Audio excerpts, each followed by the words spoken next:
Well, hello, and welcome to another episode of the Strong Black Woman Support Group. This is a Mindful and Melanated podcast. We are here to talk about all things mental health and wellness for Black women. And I am your host, Regina Renee. I am the founder of Mindful and Melanated. And we have our doctor in residence, Dr. Akua. Hey, girl, Hi. hey. Hey, girl. Hey. I'm Dr. Akua, the Black Women's Wellbeing Coach and the doctor in residence for the Strong Black Woman Support Group. I love it. Yes. So thank you. And we will introduce our lovely guest in just a minute. But before we do, I just want to remind everyone that, early bird tickets are still available for the Strong Black Woman Redefined conference that's happening this October. It is now a 2-day conference. It's October 10th and October 11th. Yes. And the theme this year is less hustle, more flow. Okay. So what do we say? We taking off these capes. We are resting. Get someone else to do it. All right. Mm. We're going to talk about all things self-preservation and self-care at the conference. So we still have some early bird tickets available. So if you visit the website that's streaming at the bottom of the screen and also check out the link in the description box, make sure you get your tickets. All right. So also, I have some exciting news. We have a sponsor. Whoop, whoop, whoop, whoop. Right? Y'all, it's official. We are official out here in these internet streets, okay? Big thanks. Big So thanks. we are official.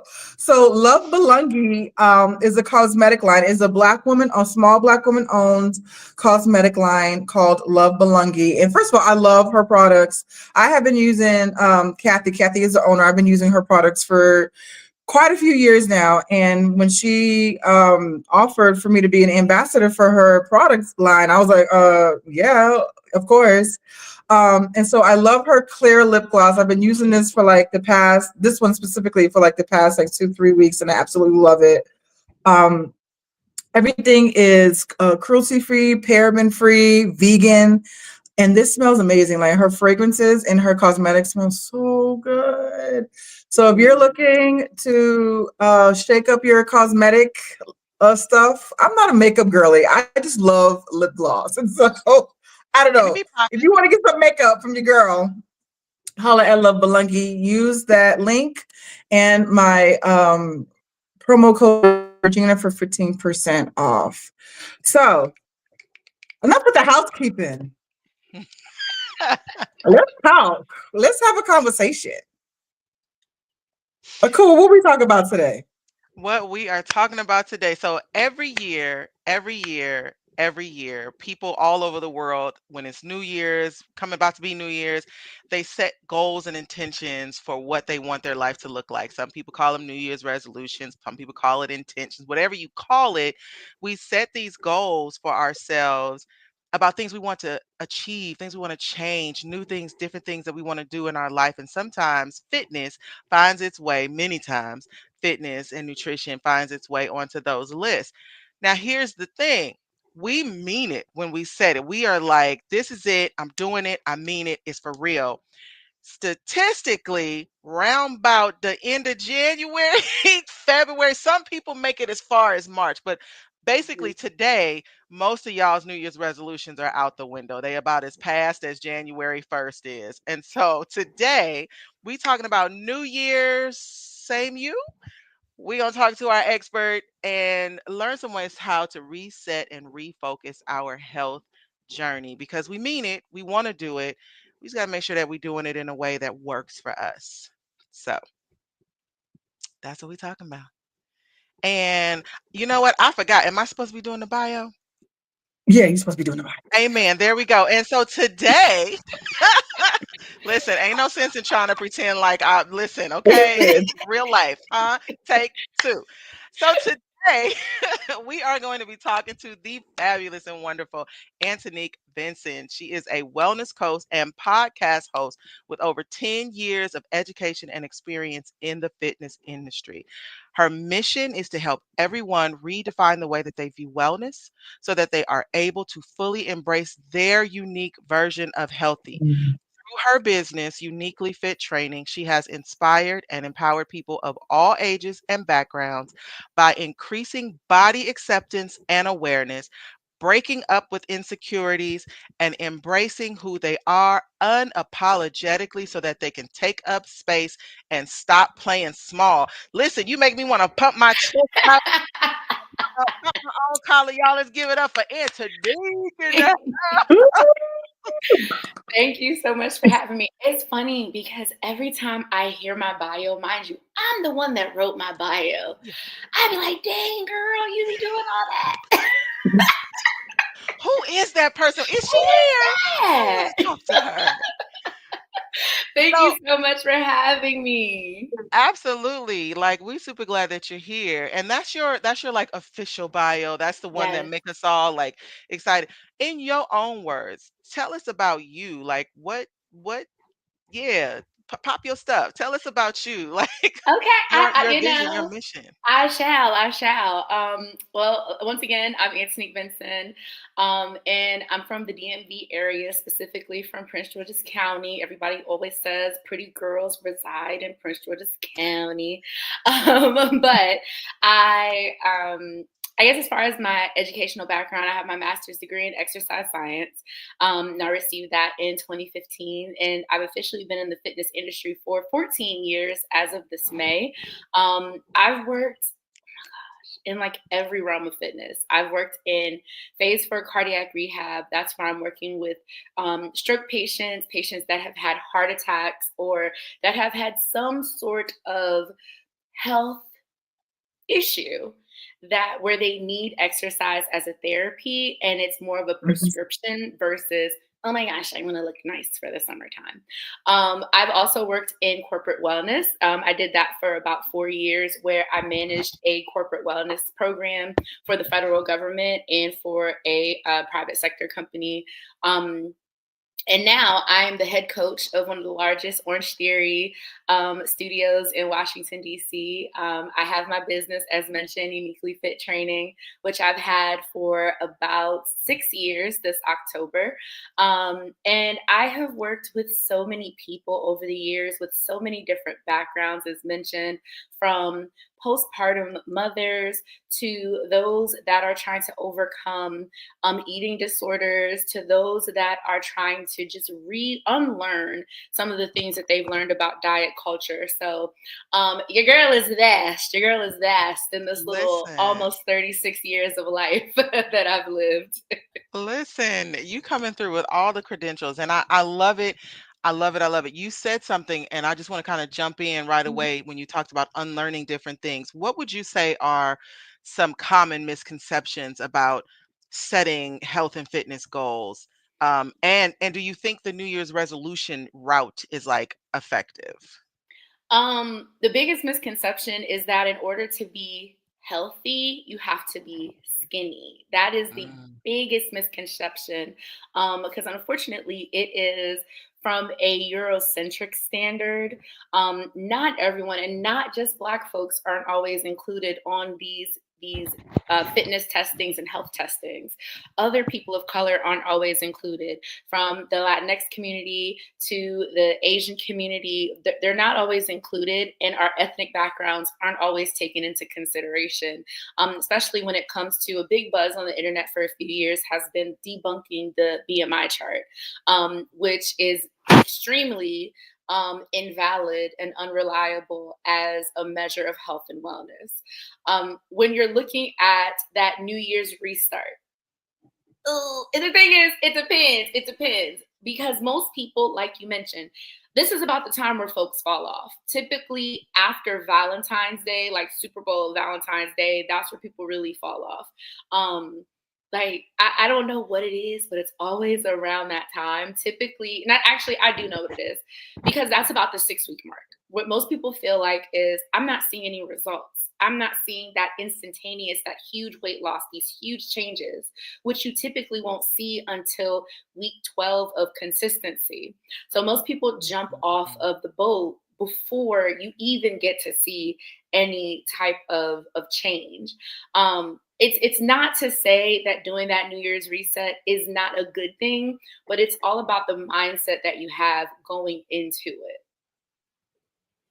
Yeah, that's good stuff. That's good stuff. And I like how you mentioned like that cultural piece because it Mhm. wasn't created with us in mind. And so we've been trying for so long to adhere to a set of principles and guidelines that wasn't even, they ain't like us. Like it wasn't for us and about us. So we're not going to get the results that we want to see. Mm-hmm.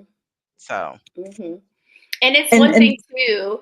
I'm so sorry. It's one of the things that I think is very important. I learned about the unreliability of the BMI from my pediatrician when I was in high school, and I was lucky enough to have a pediatrician. She was Trinidadian, and so I remember doing my weight, and we looked at the BMI, and she looked at me and she said, "This doesn't mean anything."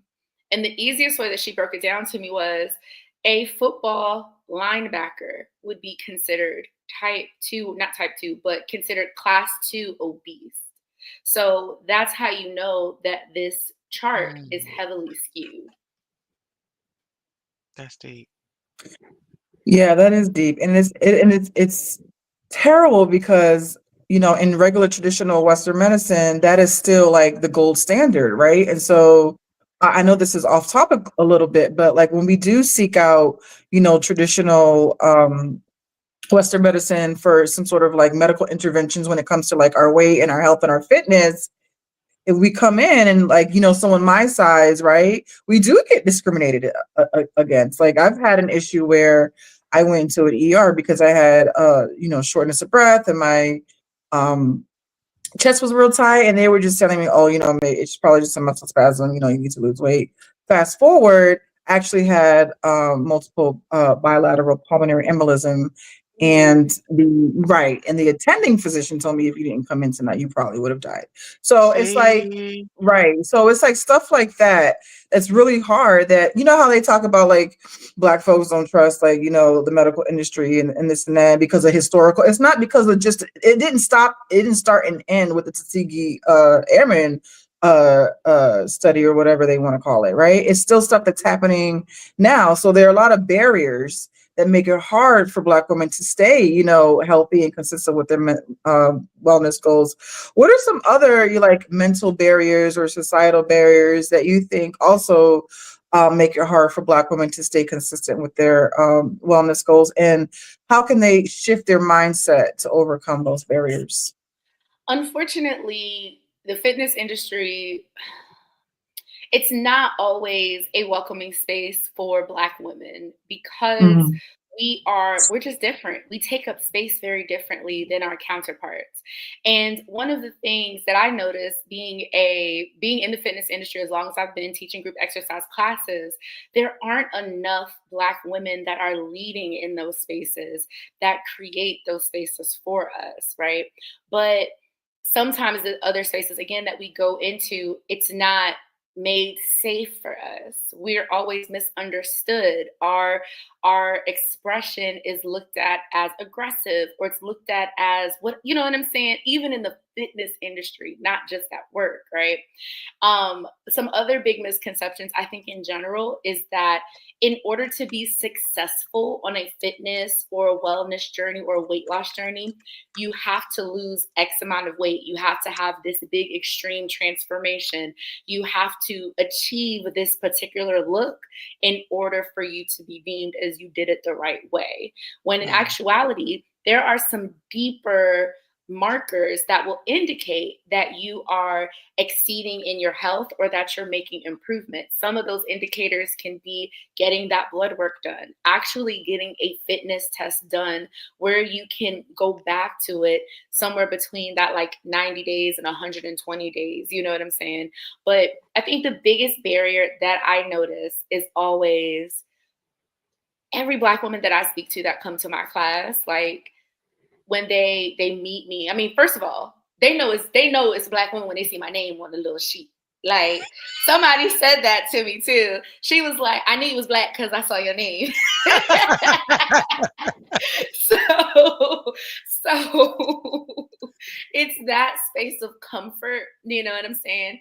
But I've had women over the years because I'm also a spin instructor, and spin was a very gate kept type of fitness routine for a long time.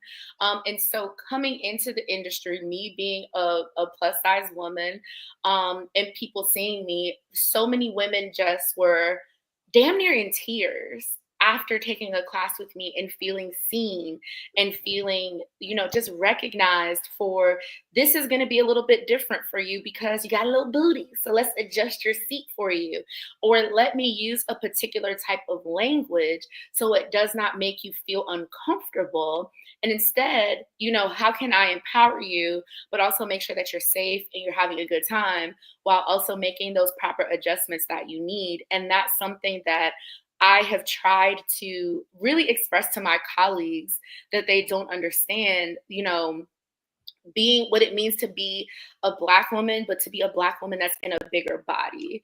I've Yes. had many heavy conversations where we were at like a training, like an all staff training, and someone says, and most of the time it's a white woman, a small, petite white woman that says, I just don't understand why such and such, when they're on the rower, they can't pull the rower all the way in. And I said, well, her titties are big. She can't do it. You know what I'm saying? Like, what do you think? You know what I'm saying? Right. So there's a big lack of empathy and a lack of understanding that I think makes it difficult for us to feel like I can be in the gym and I can be in these classes. And so, like I said, like Black women are always looking for, where's the Black girls at? Like, I'm going to the Black girls classes, like. And I will say the big benefit of me being who I am, my classes are always very sought after because I'm one of the few Black women that is in the DC area that teaches mainstream group exercise classes. Yeah. Yeah, and Go ahead. Sorry. no, I was just gonna say, everything you just said was like super spot on about like certain types of fitness or certain types of programs or whatever are very gatekeep. You mentioned spinning. Pilates is another one, right? Mm-hmm, mm-hmm. And so I recently started doing Pilates, and I found a Black woman owned Pilates studio. And I'm like, it's just down the street. Like, where have you been all my life, right? Because I've always and I've always wanted to do Pilates. There was a studio that I went to. They had like bar, Pilates, and all this stuff, and like you said, very petite, white women, very like the Lululemon type. Yes. You know what I mean? And there's no tea, no shade. Right. It's just a different vibe. Like you said, we show up very differently. And this particular Pilates studio, like I said, the woman, she's an older Black woman, and she was just so excited to see me. Like, and I'm not saying I'm her only Black woman customer, because I think she has others, but it was just, she was just so happy to see another Black woman who looks like her, who is taken advantage of, and she loves Pilates. Like, and when we get in there, she's like teaching me so much more than just how to move my body. And it's a whole different vibe. It's a whole different experience, right? I can go in there, I can just do jump on a Cadillac and do my reformer stuff and do my 45 minutes and be out. But with her, it's a whole experience. Mm-hmm. You out here dropping all the terminology and stuff. You in this. You about that life. Like, you're not playing no games. I love it. I'm not saying I'm an expert, but I know a little something. It's a little piece. I'm about to get on my soapbox for a minute, but it's a small one. one. Let me mute myself so she can get on her. Because y'all are hitting on something that is super, super like relevant. And I'm just going to summarize it. We hear that phrase, representation matters. And so many people, I think some people refuse to understand why that's so important. Why are you always making it about race? We're not making it about race. Y'all, this was built on that. So we are just living in what was created, right? And to walk into a studio and there's another Black woman in the leader space or whatever you call it, like the person in charge in that space, there's a chance that we're going to be respected. There's a chance that we're going to be understood. There's a chance that our experiences and our personhood is going to be valued and welcomed and appreciated. And that's such a load off, especially in the space of health and wellness, because there's a stigma there, like y'all are saying, because I go to I've been to doctors before for things like a fractured finger. One of my fingers, I've broken them throughout my life, a fractured finger or something completely, just random. And they're first thing they want to talk about is my weight. I'm like, but sir, ma'am, finger. This ain't got nothing to do with the number on that scale. Let's get here first. That puts that um weight on us, that extra social weight. Then I don't want to go to the doctors. Yes, that syphilis experiment, 100%. That was just a part of it. You can roll back the tape on so many things in history, with the mothers of gynecology, the women who sacrificed them or who were sacrificed so that we could have our annual pap smear. So that whole industry is jacked, and it wasn't built for us. It wasn't in consideration and concern to us. So when we come to a place like our health, and I walk in and you're the spin instructor, or there's a Black woman as the Pilates instructor, I know that there's a chance I'm going to be understood, and that person's not going to see, oh, here comes a woman. She's probably about, blah, blah, blah pounds, or she's morbidly obese, or she's obese, whatever. They're going to be like, oh, here's a person. And they're going to talk to me and treat me and deal with me as a person. So that's just my soapbox. So I love that you're in that space, because I'm already in a vulnerable space. So then when I walk in, you're welcoming me with that commonality. What do you think the role of community and do I want to add something to that? What do you think the role of community plays in setting and sticking to our wellness routines, like in the frame of what we're talking about now? So it's a few things. So even to backtrack real fast about the being seen and being recognized, I don't think that more, I don't think a lot of Black women understand how important it is for us as women, Black women in the fitness industry teaching these classes, how important it is when y'all come to our classes, because it Mm. also makes us feel finally seen. Wow. I have to code switch a lot, a lot. There are references that I can't make that I know doesn't get understood. I have to really pull from that more like generalized comedy and all of those things. And I remember one time I love to bring other Black women into that are interested in working in fitness. I always let them like do apprentice under me and things of that nature. And one girl that I met, she now works at the cycle studio that I work at. She's a personal trainer and she's an instructor now. And she came to my cycle class and I taught like early in the morning. I think I was like subbing for somebody. And I said, we were doing like heavy hills. And I said, we got to do both sides, y'all, because we got to coordinate. She almost fell off the bike laughing, right?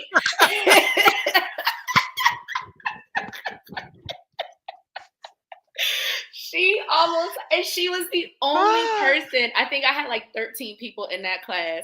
She was the only person that cackled. And I said, my job was done today. Period.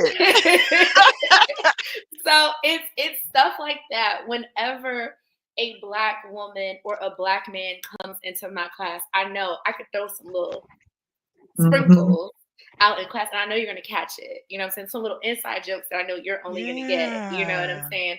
So that means a whole lot to us. But as far as the space of community, a lot of women that I get that come to my classes, a lot in this moment in my life, a lot of them are moms. A lot are mothers that are postpartum. They just had their first baby. They're experiencing a lot of emotions. They're experiencing a high level of like just insecurity, right? And so what I love about creating that community is that you have a support system of, I know that when I come to this class, I feel I get loved on. I get shown attention and affection and care that I may not be receiving at home.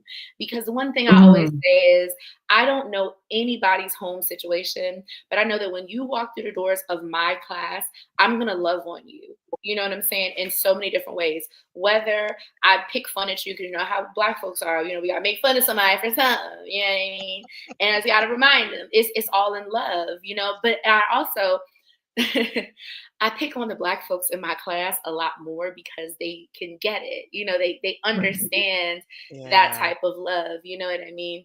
And just, but I also follow it up with a big amount of softness and care that we don't always get to receive, whether you're caring, because we spend so much time caring for somebody else. So I want you to come into my space and feel cared for. And I think that that's why it has brought so many people back to my classes over the years, because like, if I don't see you for a while, I'm like, girl, where you was at? You know what I'm saying? Like, your bike missed you, your station missed you. Or if I do follow you on social media, I'm going to say like, hey, how's everything going? Like, you know, I didn't see you in class this past week. You know, I typically notice that you're there. And that's the other thing, is that some people, especially in the DC area, with all that's been going on, me and Akua had like a 3-hour conversation about this like 2 weeks ago. But like, with all that's going on in the DC area, especially, I really do my best to make sure that we feel supported as a safe space for everybody to come into. And again, not everybody has a safe space at home. So I want people, especially Black women, to feel like I can come in here and be myself. I can wear my bonnet. I can wear my scarf. Because trust me, I've seen it. All the Black girls, they wear their bonnets in my class, but they don't wear their bonnets in anybody else's class.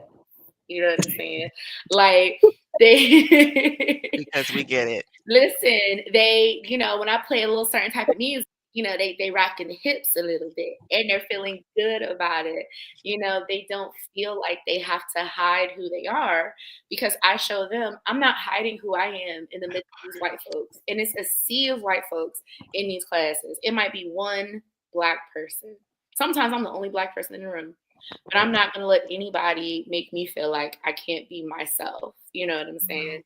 And I try to really show the women and the Black men that I'm not like, I really love on the Black men in my class, because being a big Black man in a group exercise class, which is already deemed feminine, right? That has its own stigmas there.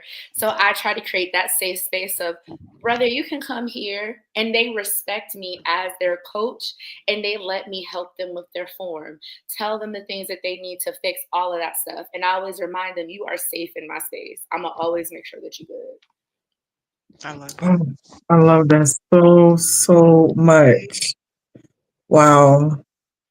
So, you know how in the beginning, how you were saying how most people fall off like after about 6 weeks. So I'm one of those people. I probably fell off week 4, you know, whatever. Just keep it around. But I think my problem, and I know what my problem is, and my therapist, I know she's so sick of me because we've been dealing with this for over 10 years now. So my problem is I go gung ho. Like, I was just about to I'm say that. You eating probably going carrots too for hard. breakfast. I'm drinking water for lunch. No. And I'm lifting 50 pounds every day. I'm gonna do 1,000 reps. And then I'll have a little piece of a cheeseburger and I'll be like, well, I had a little piece. I'm not gonna go forget it. What's up with that? Can you share a success story of someone kind of like me who struggled with consistency but found a routine that actually worked out for them? Do you have a story? Oh, yes. I have a story, but I have a lot of clients that I've helped work through this. I think one of the big problems is that, like you said, when we get to January 1st, we running, we sprinting, Usain bolting out the gate. I need y'all to remember it's a marathon, it is not a sprint. You have to come out with the light jog. You know what I'm saying? Especially if you have not been as active and as consistent on that nutrition and that movement, right? So really come up with a plan of what is realistic for you as far as how many days a week you're going to work out. Because a lot of us like to think, oh, I'm going to work out 5-6 days a week. That's not realistic for everybody. You know what I'm Mhm. saying? And that's okay. That's okay. Also, because life happens. And sometimes when life happens, that's when we throw our hands in the air and say, well, I tried and look what happened here. You know what I mean? So we have to give ourselves like a range of like, I'm going to at least work out these days a week. But if I can get in these days a week, that's big ups. That's great stuff. You know what I'm saying? But also, I think a big thing is the people that we follow on social media at the beginning of that year too, that lately there has been a big resurgence of shaming on the internet when it comes to why aren't you doing this? I was some lady, she was like, y'all would rather have a margarita than go to the gym. Mm. Oh, yes, I'm gonna go have a margarita. Girl, are you nuts? Mhm. Like, Mhm. you know what I'm Mhm. saying? So it's we allow ourselves to be shamed by people that we don't know, but also we overly restrict ourselves from the things that we enjoy, and that can lead to us crashing out and binging. So like, and I get it. I always see they're like, okay, we're 21 days, no sugar, no chips, no this, no that. Girl, what? What? I know. I like to nibble on a little Pringle. I like to get I a do couple too. snacks from Trader Joe's. Y'all not about to tell me I'm not gonna have no alcohol, and I don't even drink like that. So so it's you really have to assess your own lifestyle. What are your non-negotiables of things that you're not giving up? Mm. What are things that you are open to, having some wiggle room on, and then what are your, okay, this is exactly what I'm doing, at least what I'm going to do. And I think coming into it with a better plan, a realistic plan where you actually sit with yourself and say, I'm not giving up Chipotle. So y'all can Mhm. go somewhere with that. Mhm. Or I'm not giving up of having a margarita every so often. You know what I'm saying? So you really have to assess yourself versus letting other people tell you that oh my God, you're so wrong because you had a cheeseburger from which I got over there, In-N-Out. You went to In-N-Out? No. I love this. First of all, I'm like writing all this stuff down. I got my little, y'all think I'm playing. I got my notes Yes. because I need to get it together because I have a whole conference that's coming on October 10th and 11th that I want to look good for. And yeah, so make sure you get those early bird tickets. But in the meantime, in between time, I like the range thing. Like Mhm. I can do at least 2 times a week, max Mhm. 3 5. So if I get the at least the 2, but if I do the 5, I'm Gucci. But if Mhm. I do the 2, I'm still kind of, I'm Prada, you know what I mean? So I'm doing something, right? I love that. And write out your non-negotiables. That's a problem for me because like I am a I love bread. Eat the bread, baby. Eat the bread. Eat the Okay. bread. Enjoy the Okay. sourdough. Anthony said I can have bread, Joe. Y'all heard it. Y'all heard it Eat the live. It's focaccia. recorded. It's Okay. being uploaded to Have YouTube. the bagel. Eat the naan. All of the bread. I love naan is like my favorite. Oh, Mhm. nine. Listen, Mhm. I'll take plenty of the nine. I was going to ask how we can create structured wellness routines, but listening to Mhm. what you said just now, it kind of sounds like we remix it a little bit. It's not so much the Mm, structured like at 8 o'clock, then 12 o'clock, but it's more so being honest with ourselves about what it is that we want to do and allowing the changes we want to make to fit into that as opposed to trying to like revamp our whole life, wake up at 5 when Mhm. you don't get out of bed usually till 7 o'clock. Mhm. So are there any practical tips that you can give? Like if you gave like top two things um, that can help us kind of do some of those mind shifts, you know Mhm. what I'm saying? To help us to get a realistic routine for our fitness going. Try not to be all or nothing. A lot of people live with that mentality. Either it's all going to happen or it's not going to happen at all. That's what makes us fail, like first and foremost. Um, Second, for women, really consider you have your menstrual cycle once a month, mm, but in real life, it's 2 weeks because the time that PMS gets started, that ovulation hits. your body's no good. And it's not necessarily to say that's no good. We have to restructure the way that that fitness looks for us, because when you are getting ready for your menstrual cycle, your body goes through like a dip of like your energy is a lot lower during those 2 weeks. You're gonna have higher cravings, especially for more rich foods. For some of us, we may crave like a little bit more red meat, especially because especially when you're on that your period, you're losing a lot of blood, so you're losing that vitamin B, your potassium, all of that stuff is within your red blood cells. So what I like to do is structure my workouts around my menstrual cycle.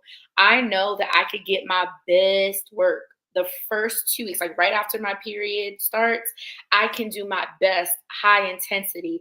I'm like sweating drenched the first 2 weeks of my like after my period. Once I start getting into ovulation, that's when I'm like, damn, I don't know if we gonna make it. Like, you have to think about that. That's when you're needing the more sleep. That's when you're needing more food. Your body kind of goes into like a hibernation space. I'm not saying that that's like that for all women, but really listen to your body about your needs. Maybe you need to scale it back to just walking that week. Maybe you do scale it back to a Pilates or a yoga. That's okay to do. But I think the biggest thing is having that grace with yourself to creating some wiggle room. So, like for example, it's life. You might forget your lunch at home that has your meal prep. What you gonna do? That part. You gotta have a plan. Or maybe you didn't pack enough for that meal prep and you're like, oh my gosh, I'm ravenous. I need something to eat. So having those healthy habits to say, okay, I think I'm gonna go get, something that's a little bit more nutrient dense versus something that has empty calories that's really not gonna support me energy wise. You know what I'm saying? So making those like polite little shifts definitely helps. But you have to, I think what a lot of people have to remember is that your wellness journey is a day to day event. You can't control traffic. You can't control the weather. You know what I'm saying? You also, like I said, you could leave your lunch at home. Your food could burn, when you're making your meal prep for the week. So many things can happen. So you have to be able to pivot and adapt so that you can stay on the course versus being just throwing your hands in the air and being like, well, I can't do this anymore because X, Y, and Z happened. Stuff in life is always going to occur. A meeting can get thrown onto your schedule, and that's when you thought you was going to work out. Like, just so many things can happen. Like I remember last week, I thought I was going to go work out. One of my coaches called out, so I couldn't work out, and I had to go. I had to teach instead. So there's so many things that can occur that we have to just know how to pivot and adapt. That's the biggest thing. You dropping straight bombs. Like I love everything that you're saying. And I'm right. You got me and Regina over here like, okay, hold on, slow down. And because these are things I have not heard broadly. These are things I would not have thought of. And I consider myself to be a very intelligent person. But because I've been socialized to think and believe a certain way when it comes to health, it is very much all or nothing. You've got 50 pounds to lose. So you shouldn't be even looking at bread. You shouldn't even say the word bread. You shouldn't say born in bread. You should be like, and so we get into these stuck patterns. And what that does is it fosters this like shame and guilt because I made a goal and I didn't stick to it again. And everything that you're talking about, I mean, it just fits life. And I love how you said it's a day by day thing, which means I can give myself grace. It happens so many times to me. I would meal prep and leave it smooth at home, or very rarely when I used to work in an office, I would put my food in the office, and rarely did my food get stolen. But, I don't know, something, the refrigerator went out or something like that. It was some rare instances where I couldn't access the lunch I had. And so, yeah, I had to go to the sandwich shop down the street. So I really like that. Really quickly, because I know Regina probably got about 50 more questions because I know I got 72. I love it. Do I you love it. do you think we should go deep into researching? Like, because if I know I work right down the street from a sandwich shop, should I do any prep in advance to be like, okay, if I'm ever stuck, I'll just get the blah, blah, blah sandwich? Or like, do you think we should go that deep into it or just still kind of go kind of with the flow? I don't think that it's a horrible idea. So, like, for example, like where I work near Eastern Market has so much food. Um, so I have to be very mindful of like where I go, but not just because of like the nutrition of the food. Again, it's how's it going to affect my energy through the rest of the day. So like today, I packed my little meal prep, and I was like, I don't want to eat this, Mm, and I love that. so I was like, I'm going to Chipotle, and but I was like, but I'm going to get a salad from Chipotle.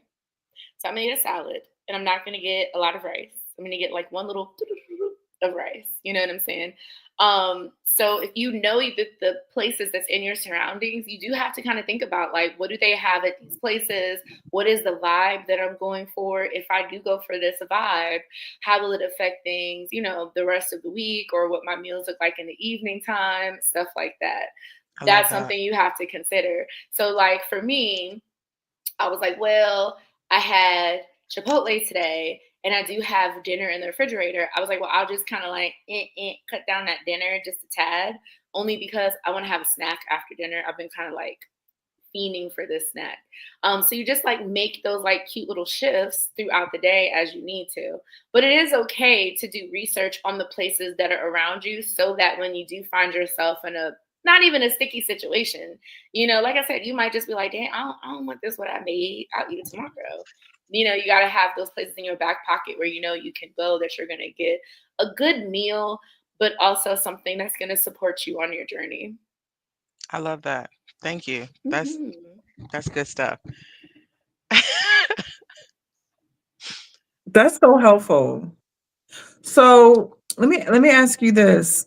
How how can someone incorporate movement and fitness into their day to day without feeling like a chore? I was on social media one time and I was on Thread specifically and I saw this woman.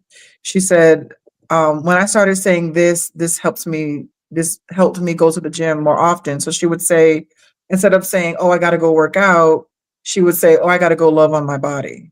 Mhm, mhm, mhm. Ah, I seen Right? that. Yeah. Mhm.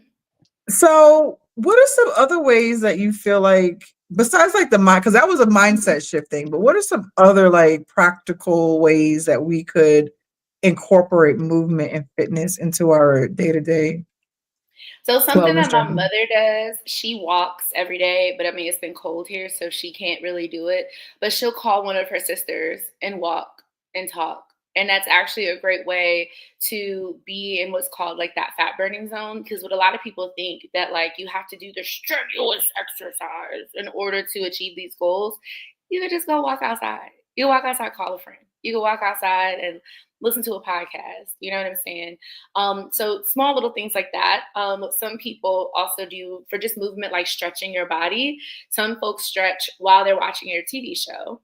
mm, So you probably like most people, you have like a generous amount of space in your living room. And most of the time too, you're not watching a new show. So a lot of folks will take that opportunity, like let me stretch my body in a particular type of way that I haven't done today. Or some other great things to consider is think about more of like a physiological change, like a deeper change that you want to make. So like for mm. me, well, actually, no, let me take that back. A lot of Black women, I want to have Meg Thee Stallion knees. I want to have knees that like drop like oil. And to do that, you have to train your body a particular type of way. So that's one way to look at it. Like I want to be summer ready so that when I drop it low, I can pick it back up. You know, that's a perfect thing to think of too. I love that. I love every piece of that. Oh, Listen, that's because good when I stuff. tell you I had to get that cortisone shot in my right knee in October, Listen, I was like, I don't have the knees anymore. listen, and one gem I do want to throw at y'all: collagen and creatine. We should be taking those two supplements, collagen and creatine. So I ain't gonna say who it is.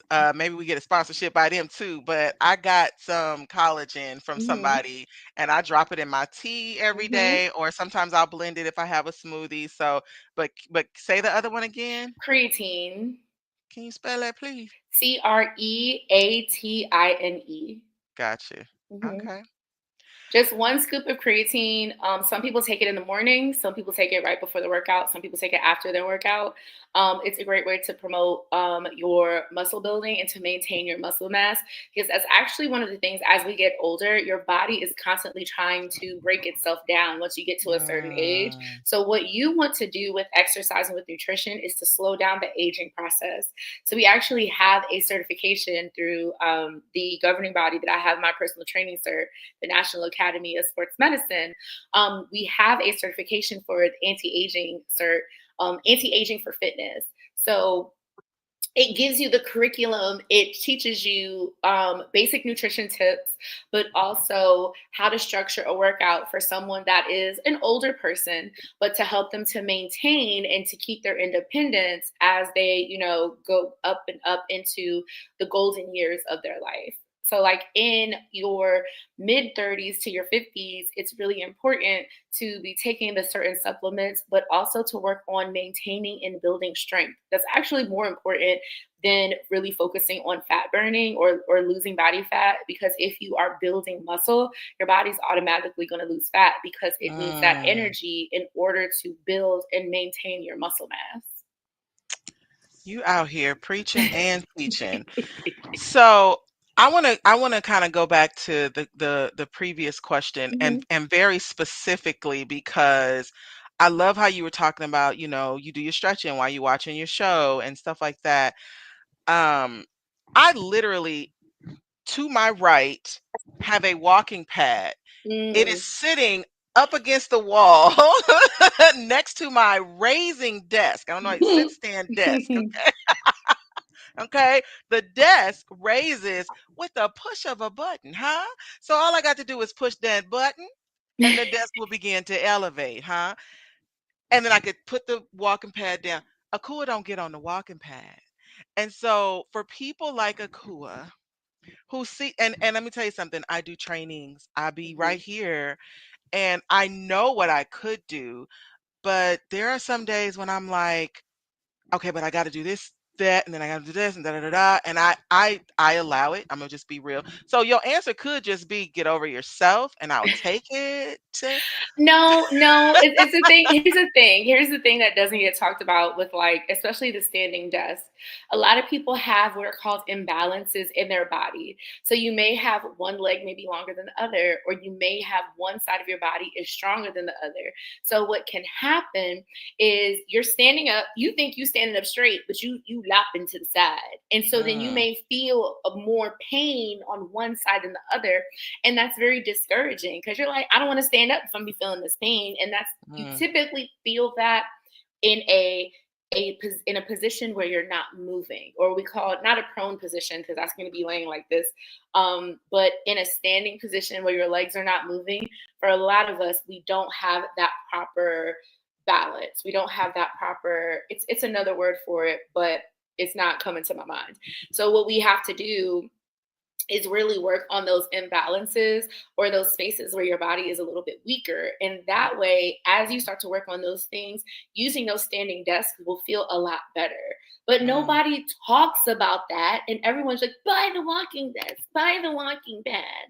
But you don't have the hip structure to do it. Your hip looks mm. like this, and you're trying to stand up straight all day one day.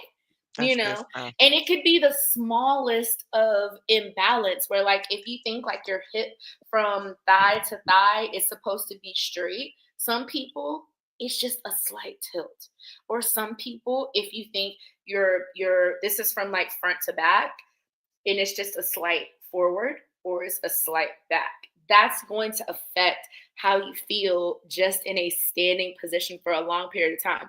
Think about when you stand in a line.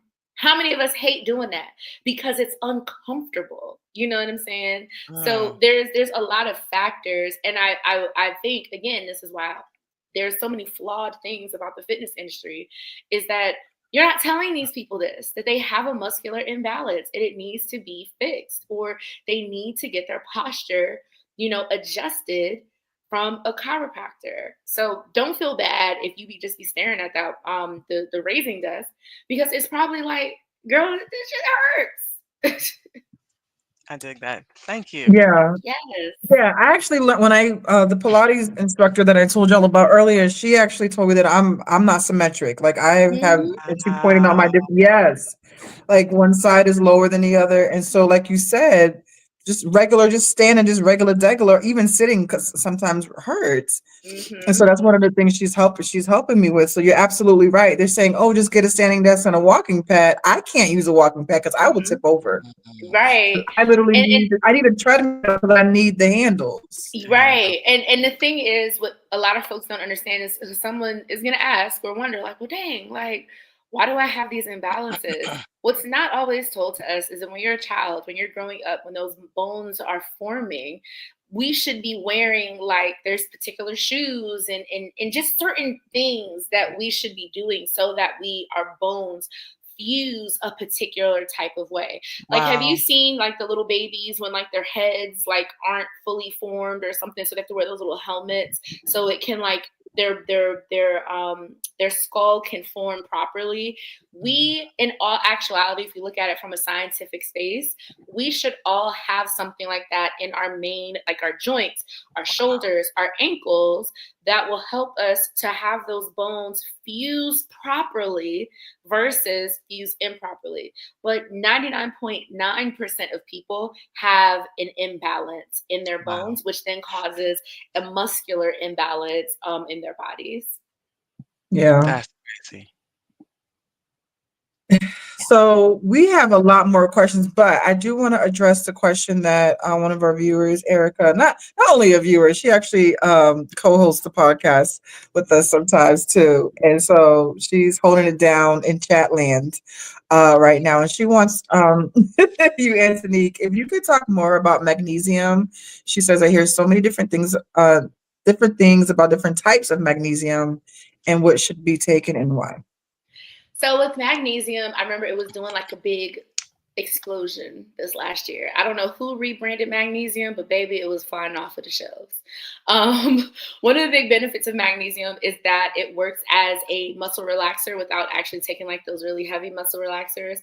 For some people, mostly when you take magnesium glycate, it can cause you to, it just like puts you in a, you chill. It can put you to sleep. It helps you to sleep a little bit better. So I know for me, some nights, especially when I've had like a really hard workout, I pop like 2 magnesiums and I start to get a little sleep. But it's really beneficial for that. And there's a lot of different types of magnesium, but the research is still being done on all of them. The only one that I'm the most familiar with is the magnesium glycinate. And that's the one that like I typically take. And just like a baby segue, a lot of people think that you have to get like the most expensive like type of vitamins or anything like that. Baby, go to Walmart and get your vitamins. Go to CVS. It's okay. You don't have to get these extravagant vitamins, because if you don't know what like your body has excess in or what your body actually needs, you're gonna just piss out those vitamins anyway. That's deep. But magnesium's awesome. You're dropping a lot of knowledge and a lot of gems. Like, Yeah. I want to ask one follow-up question. Mhm. We heard about magnesium and how it helps you to calm and woosah. Mhm. How does, maybe I should ask that question off. I want to, yeah, I'll ask that question offline about, yes, Okay. how that compares to different things that grow. The God put this on the earth for you Oh, and yes, me. yes, yes, yes, yes, yes, yes, yes. So one of the those other references. question, right, okay. For just grown from the earth for me and you. That's why I love us. Oh my gosh. One that people ask me a lot about too is ashwagandha. So ashwagandha is not going to work necessarily as like a muscle relaxer, but it is going to work on like your mood. So it does help you to get yourself into a space of relaxation, because getting an adequate amount of sleep is also going to be a great way for you to achieve your fitness and your wellness goals as well. If you're only getting like 4 or 5 hours of sleep, just throw it away. How's your body repairing yourself? Like, how are you achieving the things? Your body doesn't even have enough time to, let out enough CO2 for the fat burning. So there's so many things, like a lot of eye-opening things that you're sharing here. And if we could, I'm pretty sure we could sit on this call for hours and still not cover it all. But you're giving us so much wisdom and so much outside of what we've heard before. And again, it feels good because this is somebody who's not looking at us like, oh, your BMI or anything like that. You're talking from a place of like shared knowing. Because it's such a big conversation, if somebody's watching and they're like, gosh, I fell off. Like you said, February 14th, that was it. Or maybe I stuck it out a little bit to the end of February, but it's gone. With all of the things that there are to do, if someone who's listening, watching, when they hear this, what is one action that they could take? If there was one thing that they did after watching this show to restart that health journey and refocus, what could that one thing be? Sit down and have an honest conversation with yourself.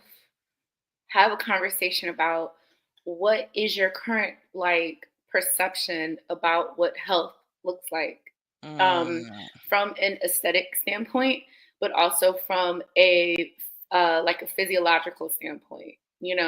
And do you feel like it is the right philosophy or mindset to have? You know what I'm saying? I know that for myself, growing up, I am a child of an immigrant. So I'm like partially firstborn American, but also my mother's a boomer. My dad is Gen X.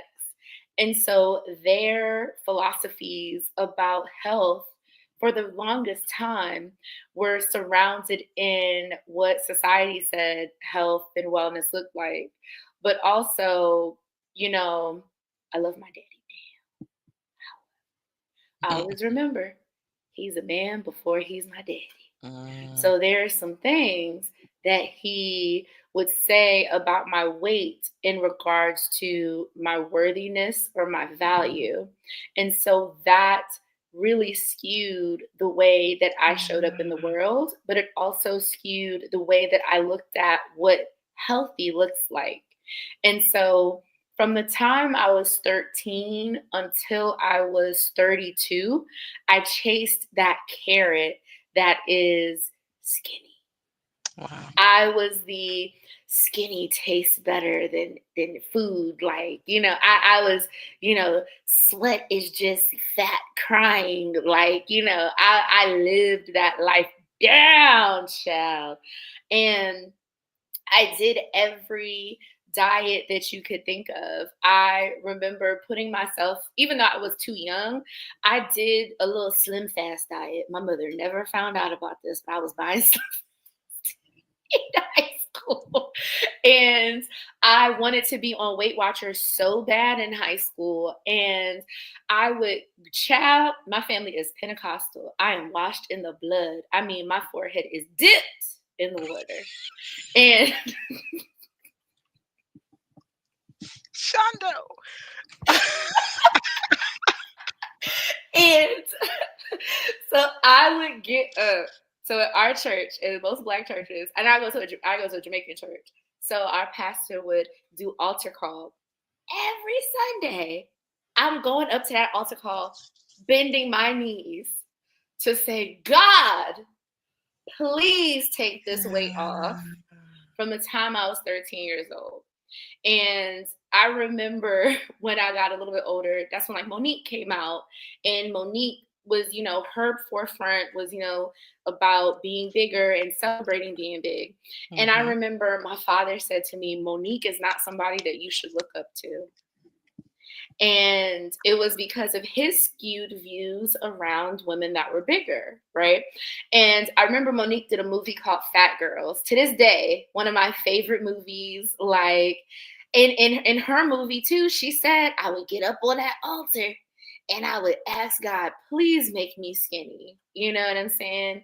And I lived a life for the longest time where I was chasing this aesthetic because I was told, I was ingrained, not just from inside of my home, but also outside of my home, that I had to look a particular type of way in order to have value.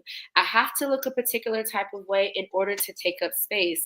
I have to look a particular type of way so that I could be heard, so that I could be paid attention to, so that I could be loved, so that I could be cared for, right? And when I finally lost the weight, which I remember my breaking point was someone writing in my review at my job where I make money said, "Why does Antonique work here? She does not look the part of a fitness professional." And at this time, I think I was like 27. I had my master's degree. I had a slew of certifications, right? And someone wrote that in my review. But more importantly, my job thought so little of me that y'all actually wrote that in my review, right? So at that time too, I remember Khloe Kardashian had started the show Revenge Body. So I said, I'm going on a revenge body spree. I'm about to show y'all. I'm about to get y'all back, right? And I did all of the things. And at that time, I was in a relationship where I wasn't being treated the best, right? But I thought that if I losing the weight, he's going to treat me better. He's going to choose me, like choose me. Finally, that didn't happen. My mental thoughts around me and my value and just who I was, it was so wrapped up in, I have to look like this. And then it's like, I have to maintain this. COVID comes and I'm having these breakdowns because I restricted myself so much, got down to my smallest size. I think I was like 192. And now everybody tells me, you look like a bobblehead and we hope you don't ever go back to being that small. Like my sorority sisters tell me all the time, you looked so skinny, but your head was big as hell. Yeah. Don't do that no more. But like, I lost the weight so rapidly, right? And I wasn't able to hold on to it. And I felt like there's something wrong with me that I'm not able to maintain this. I'm not able to hold on to this look. And I have to maintain it in order to be in this industry for this man to love me, all of these things, right? And it took for me but definitely realizing that all of this stuff did not start with me. All of this, the industry standards, you know, how my father feels about, you know, bigger people, how people in general just have this fat phobia. And it's all about their own insecurities with themselves and how they choose to live in a box, how they choose to live a life that has limits, where they put their value, right? Versus in being a genuine, a kind, a thoughtful person. And so what I really want people to take away from this is do the inner work. Really sit down with yourself and say, where do I have hangups? You know, how long have I been chasing this carrot? What's going on with me mentally that's making me stay on this hamster wheel? And obviously there's something that I'm unhappy about.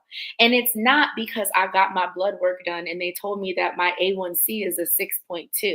You're upset because you feel as though you're not worthy enough or you're not good enough because you sat on the internet and you let some man that's living in a basement with his mother tell you that bigger women don't deserve love. And so now you're in the gym on a treadmill or on a Stairmaster trying to be valuable to them.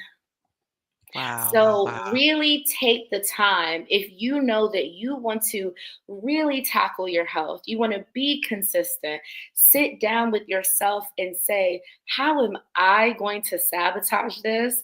But what thoughts do I let in my mind that make me sabotage it as well? Sorry, that was a lot, but you know. How many mics did she drop? Right. That's what I'm saying. I'm just hearing them. Because we might need some new mics. Because she done dropped all the mics. I gotta say, you said something when I was in 7th grade. This is a wellness connection. Oh, I'm too low. This is a connection to what you said. When I was in 7th grade, my best friend's mother got me started on weight loss stuff.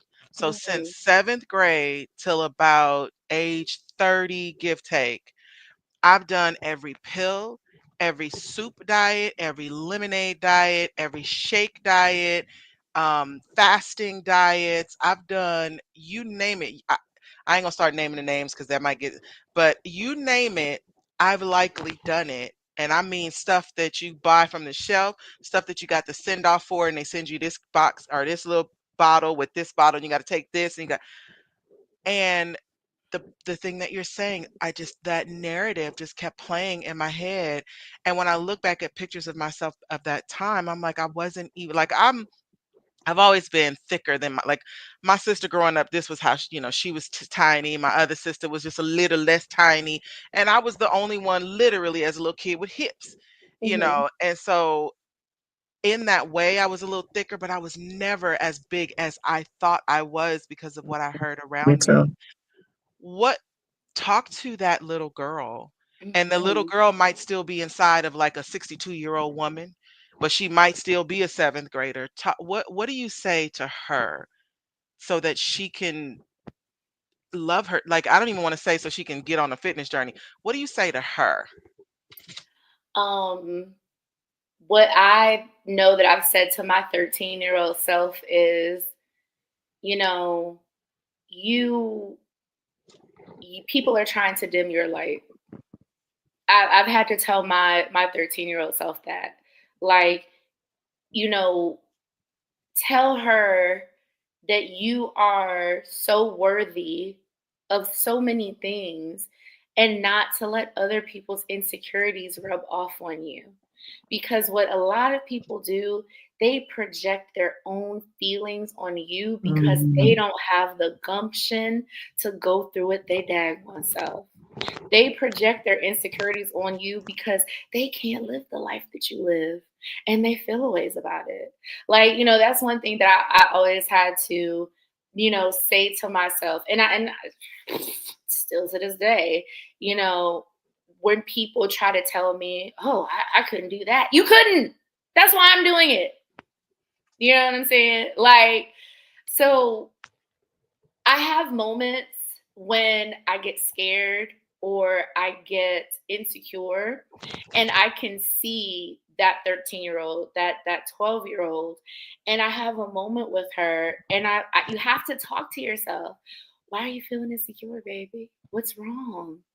And really be like, I feel insecure because, then for me, it's people are looking at me, and they're maybe they think that I'm not good enough because I don't look the way that people say that I should. And I have to tell that 13-year-old, well, baby, this is what we're doing. These are all the things that we have. We are allowed to do this. You were allowed to do it back then too. You know what I'm saying? So that little girl within us never goes away. We just have to know how to, when she shows up in that fear, that insecurity, we have to know how to hold her hand and say, I know that you're feeling insecure, but this is why you shouldn't feel insecure about this. And just tell her, this is who we are now. We're doing amazing things, and you don't have to feel insecure anymore. Wow. I love that. It's something that it's helped me so much, and that's one of the things that, like, going to therapy will really help. I remember telling my therapist a couple of weeks ago, like, I'm going through withdrawal from birth control. So my body, like, my hormones all over the place. And I know that I'm having hormonal weight gain because all of the weight is in my belly right now. And I was telling my therapist, I said, I just feel like all of these things, like I feel like ashamed a little bit because I put this weight on and I'm supposed to be this like fitness professional and da da da da. And she looked at me and she said, no, but we need women like you that can show that these are the things that you're experiencing and that here's how you overcome it at the same time. There's not enough people in the fitness industry that have experienced being a bigger person and losing weight, or not enough people that have experienced having injuries and how do you overcome that, you know, or how do I find healthy again after having a baby, or how do I find healthy again after being a caregiver? You know what I'm saying? There's so many things that I think in the fitness industry, we don't truly say, you know, that is a reason why you're probably not taking care of yourself the way that you want to. Therefore, it's reflecting on your body. But instead, you have these people that get on the internet and say, no excuses, no days off. How dare you? Da, da, da, da. I'm an emotional eater, right? And it took a long time for me to get to the space where I've been able to like really overcome it. Like I'll think to myself, if I'm sad, I'll be like, I do that. That's me. But instead, as soon as that thought comes in my mind, I call one of my girlfriends and I say, hey, I'm having like a time. Like, can we talk? Like, can we talk? You know? So we really have to understand like what our little triggers and things like that are. And therapy has helped me in such a way to further unlearn a lot of unnecessary projected philosophies and insecurities that have been placed on me like my entire life. Same. Yeah, I feel like you were just telling my story like verbatim. Yeah, because I did the same thing, praying to God to get this weight off me. Matter of fact, my first suicide attempt was around the age of 12, and it was around the time I did that prayer. So yeah, I can't honestly be 1,000% transparent. I can't remember why I did it. But it was around that time. But I just want to remind folks, if you are looking for a therapist and you're in the market for one, I do have a therapist hiring guide. There is a link in the description box for your on this YouTube video. If you click on that link, you can download that therapist hiring guide. But Antonique, if folks want to get in contact with you, if they want to work with you, I know you're in the DMV area, but we have viewers from across the country. Do you do anything that's virtual, or tell us a little bit about your offerings and how you can support us if we want to get in this wellness, this fitness journey with you? Yes. So I do offer virtual personal training and virtual wellness coaching. So what I always do is I really survey what a person's life looks like. If you're a busy mom, your training is not going to look the same for a childless, person. Or if you're an entrepreneur, your training is going to look very different from a person that works 9 to 5, 5 days a week. But oh yes, my beautiful link tree is right there. You could also follow me on social media at HeyNique V on Instagram and on TikTok. And then my podcast, the Redefining Wellness podcast, is available on all podcast streaming networks. One thing that I love to do is when people DM me and ask me questions, I actually have a conversation with you. I hate those people that you can't ask them a question without them sending you a payment link. That's not how I roll, because not everybody has the space and the place to pay thousands of dollars for a service. And that's also another thing that I can't stand that people do sometimes. Why y'all always pay and charge, especially personal trainers? Like, relax, chill. There's a lot of personal trainers on this earth. Like, why are you charging $500 for a 30-minute session? That is making, and it's Black personal trainers that do this, because it's a form of gatekeeping. You know what I'm saying? Where not everybody, like the fitness industry really don't be wanting everybody to have access. Like, as much as they try to tell you everyone needs to lose weight and do this and do that, the fitness industry really be blocking everybody from really experiencing a certain level of health and wellness. And also remember, not every sister is your sister. there are a lot of mean girl fitness professionals out there. So if you're going to go to a group exercise, she said, I know. I was like, okay, and we sip. But as I always say, if you're going to go to a group exercise class, then they offer a free first class. Make sure you survey how they treat you, how they treat others. If you do not feel like it is a safe space for you, even if it is a Black woman, do not go into that space. I have encountered many mean girl spaces before, and I felt like, wow, like all skin folk ain't kin folk. That is still very true in the fitness industry. So, you know, on my show, I talk about like how to navigate through different fitness spaces, especially if you experience gym phobia, which is a really big thing when it comes to plus size people.